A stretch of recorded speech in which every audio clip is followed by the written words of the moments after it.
अस्सलामुअलैकुम। ये हमारा चैप्टर नंबर 4 सेल साइकिल है। ठीक है, सेल साइकिल में हमने क्या स्टडी करना है? सेल साइकिल में हमने सेल के साइकिल को स्टडी करना है कि किस तरह आपका जो एक सेल है वो पहले खुद बनता है, खुद बनने के बाद अपनी ग्रोथ करवाता है। ठीक है, ग्रोथ करने के बाद किस तरह जो है सेल डिवाइड करता है।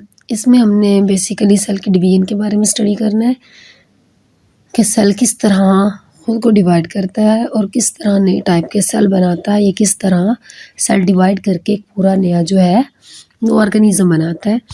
ठीक है, ये हमने सेल साइकिल में पढ़ना है।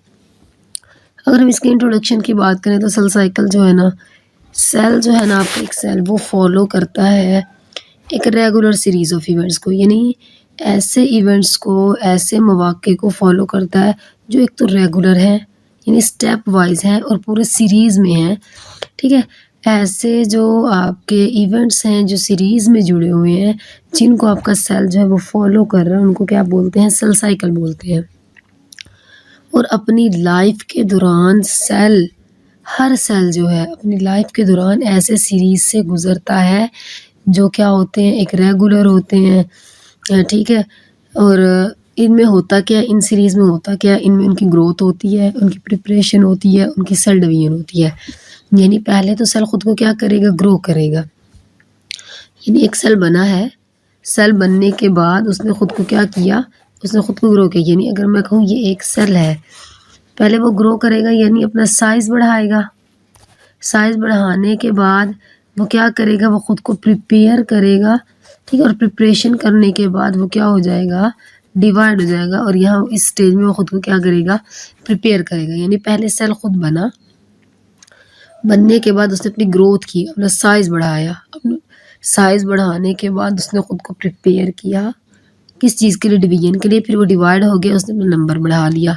फिर नंबर बढ़ाने के बाद जो सेल बने हैं, आगे वो सेल भी यही पाथवे को फॉलो करेंगे और इसको क्या बोलते हैं? इसको सेल साइकिल बोलते हैं।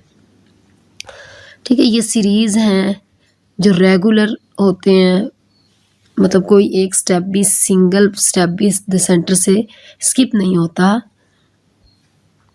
ये सारे रिएक्शन एक सीरीज़ में हो रहे होते हैं। अगर हम इसके टाइप्स की बात करें सेल साइकिल की, डिवीजन की, कि सेल साइकिल में जो डिवीजन होती है, हमने बात की ना कि सेल पहले ग्रो करता है, फिर प्रिपेयर करता है, फिर सेल डिवाइड करता है। जो सेल की डिवीजन होती है ना, वो 2 फेजेस में होती है, 2 टाइप्स में होती है। सारे सेल एक ही तरीके से खुद को ग्रो करते हैं, एक ही तरीके से खुद को डिवीजन के लिए प्रिपेयर करते हैं। लेकिन जो सेल की डिवीजन है वो डिफरेंट है, वो 2 तरीकों से होती है, एक माइटोसिस और एक मियोसिस। ये 2 तरीके हैं सेल डिवीजन के, कि जिस तरीके के ज़रिए सेल डिवाइड करके अपना नंबर बढ़ाएगा। अगर हम माइटोसिस की बात करें, माइटोसिस में एक ऑर्गेनिज़्म अपने जैसी बिल्कुल कॉपियाँ बना रहा है।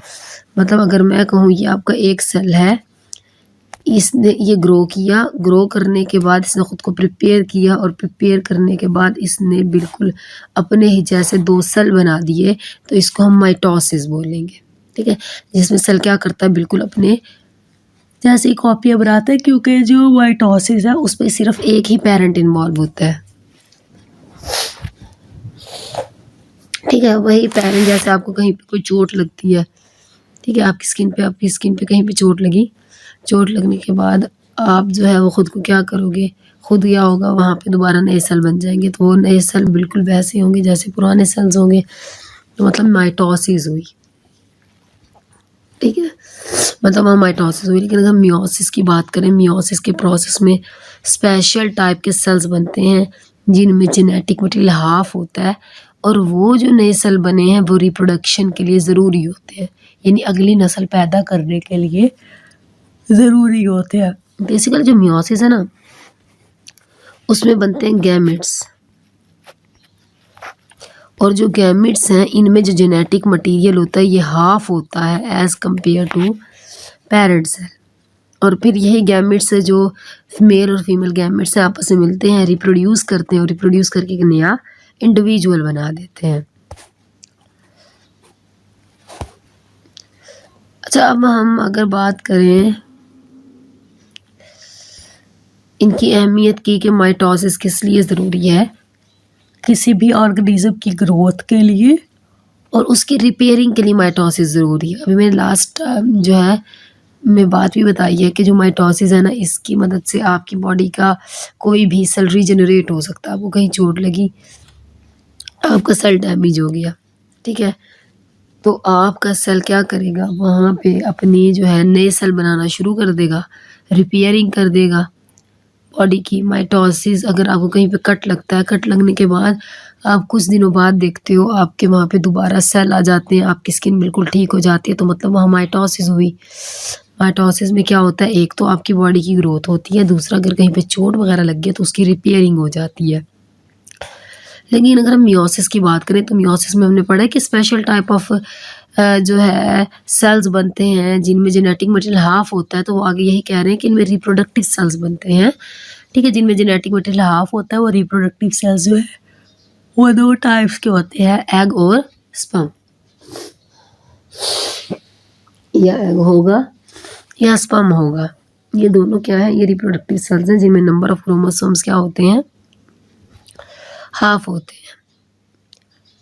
अब अगर हम इन दोनों को कंपेयर करें, माइटोसिस और मियोसिस को कंबाइन करें कि इन दोनों का हमारी बॉडी में क्या रोल होता है, टुगेदर दीज प्रोसेसेस, अच्छा ये दोनों अगर प्रोसेस इकट्ठे होंगे किसी भी लिविंग ऑर्गेनिज्म के अंदर, तो लिविंग ऑर्गेनिज्म ग्रो करेगा, लिविंग ऑर्गेनिज्म हील करेगा, यानी इसकी चोट ठीक होगी और उसकी जो करेक्टरिस्टिक्स है वो जो है क्या होंगी, अगली जनरेशन में ट्रांसफर होंगी। यानी अब देखो ना, अगर एक ऑर्गेनिज्म जो है उससे वो डिवाइड कर रहा है, नया ऑर्गेनिज्म बन रहा है, तो जो पिछले ऑर्गेनिज्म है जो डिवाइड किया उससे नया ऑर्गेनिज्म बना, तो उसकी जो खसूसियात होगी वो भी क्या होंगी, अगली जनरेशन में पास आउट होंगी।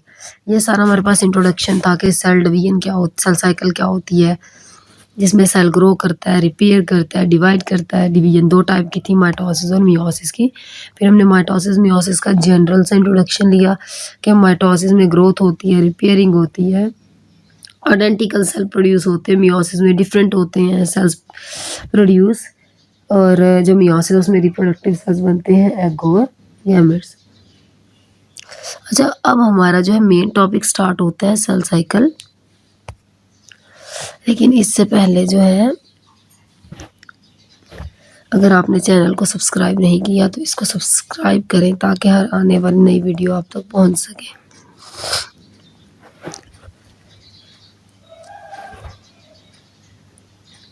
अच्छा, सेल साइकिल क्या होता है?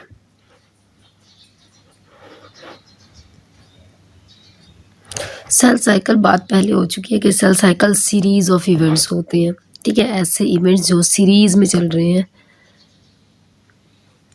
एक स्टेप में चल रहे हैं, रेगुलर है। जैसे अगर हम सीढ़ियों की बात करें, सीढ़ियाँ ऐसे तो नहीं होती कि आपने एक सीढ़ी का साइज़ जो है वो नॉर्मल रखा, बाकी को बढ़ा दिया, या आप अगर सीढ़ियाँ चढ़ने लगे हो तो आपने एक सीढ़ी चढ़ी, उसके बाद आपने दो सीढ़ियाँ छोड़ दी, या तीन छोड़ दी, या चार छोड़ दी, आपने अगले पे पाँव रखा, ऐसा नहीं होता, ठीक है, इससे आप इम्बैलेंस हो जाओगे।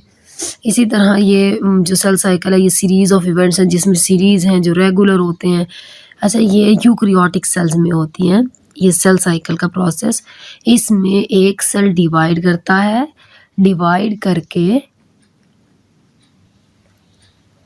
डॉटर सेल्स बनाता है, यानी ये सीरीज ऑफ इवेंट्स स्टार्ट होते हैं जब एक सेल बनता है, वहाँ से लेकर जब सेल एक डिवाइड करता है वहाँ तक।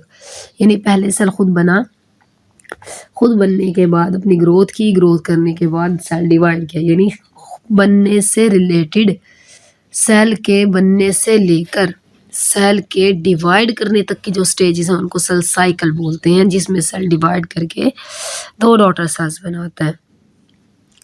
अगर हम फेजेस की बात करें तो इसकी दो फेजेस आ जाती हैं, एक हमारे पास आ जाता है इंटरफेज और एक होता है माइटोटिक फेज। अच्छा, अब इंटरफेज क्या होती है? इंटरफेज एक ऐसी फेज है जिसमें सेल क्या करता है, जिसमें सेल खुद को प्रिपेयर करता है डिवीजन के लिए, कि उसने डिवाइड करना है, उसको खुद को प्रिपेयर करना है। जैसे आप कहीं जाते हो तो आप खुद को क्या करते हो, प्रिपेयर करते हो, ठीक है, तो इसी तरह सेल भी खुद को प्रिपेयर करता है। पहले सेल खुद को प्रिपेयर करेगा, फिर प्रिपेयर करने के बाद किस में जाएगा, माइटोटिक फेज में जाएगा। और माइटोटिक फेज क्या है, माइटोटिक फेज ऐसी फेज है जिसमें सेल ने खुद को क्या करना है, डिवाइड करना है। अब हमारे पास जो है ना नेक्स्ट इंटरफेज है, जो हम नेक्स्ट क्लास में इसको स्टडी करेंगे।